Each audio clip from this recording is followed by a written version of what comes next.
ఇదిగో ముదిమి వచ్చు వరకు నిన్ను ఎత్తుకుని వాడను నేనే. చదువు. తల వెంట్రుకలు నెరయి వరకు నిన్ను ఎత్తుకుని వాడను నేనే. చేసి ఉన్నాను. నేనే నిన్ను చేసి ఉన్నాను. సంక పెట్టుకుని వాడను నేనే. నిన్ను ఎత్తుకొనుచు రక్షించువాడను నేనే.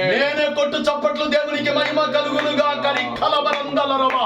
ఓ ప్రైజ్ ది లార్డ్. హల్లెలూయా హల్లెలూయా హల్లెలూయా. దేవునికి మహిమ కలుగును గాక. ఈ యొక్క రాత్రికాల సమయమునందు నా ప్రియమైన దేవుని కుమారుడా కుమార్తె, నా ప్రియమైన దేవుని కుటుంబమా, నా ప్రియమైన దేవుని బిడ్డలారా, మనం బాగుగా గమనించాం, ఆలోచన చేస్తున్నాం.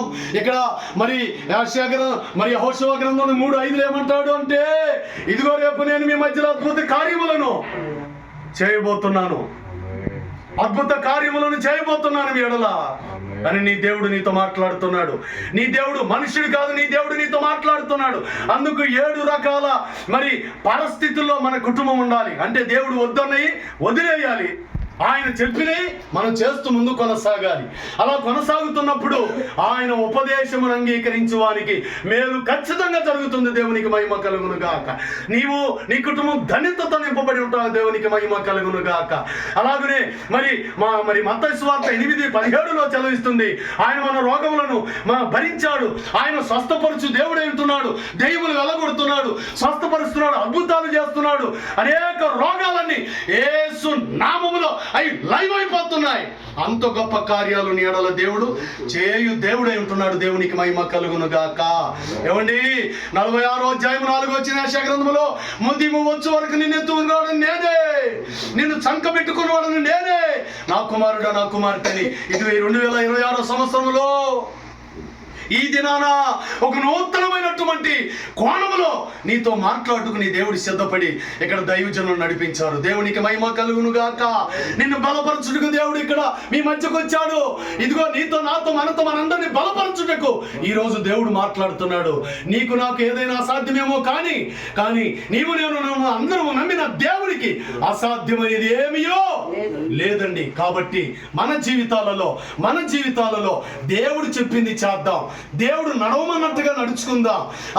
దేవుడు వద్దన్నది ఈ లోకము దేవుడు వద్దన్నది త్రోచేద్దాం. దేవుడు కావాలన్నట్టుగా ఆయనకి ఇష్టమైనటువంటి వారుగా జీవిస్తూ ఈ ఉపదేశం అనే వాక్యమును అంగీకరించి అనేక మేలులను పొందేటువంటి వారిగా ఉన్న ఎడల ఇదిగో దేవుడు మీ మధ్యలో అద్భుతాలను ఆయన చేస్తూ ఆయన ఆరోగ్యమును దీర్ఘాయుష్నిచ్చి గొప్ప మేలులతో నింపి మిమ్మల్ని నడవవలసిన త్రోవలో ఆత్మీయంగా, నీతిగా, యథార్థంగా, భక్తిగా ఆయన సన్నిధిలో మీ జీవిత కాలం అంతా కూడా గొప్ప సాక్షులుగా నడిపించబోతున్నాడు దేవుడు. అట్టి కృపై వాక్యం వల్ల దేవుడు మీకును మీ కుటుంబానికి దేవుడు సమృద్ధిగా అనుగ్రహించును గాక.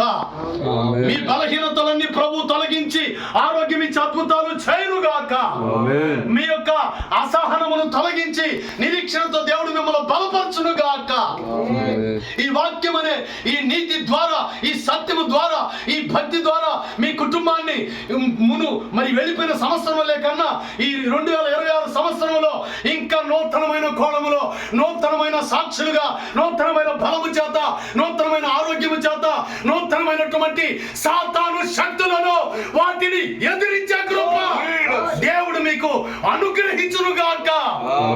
జయ జీవితం దేవుడు మీకు అనుగ్రహించును గాక.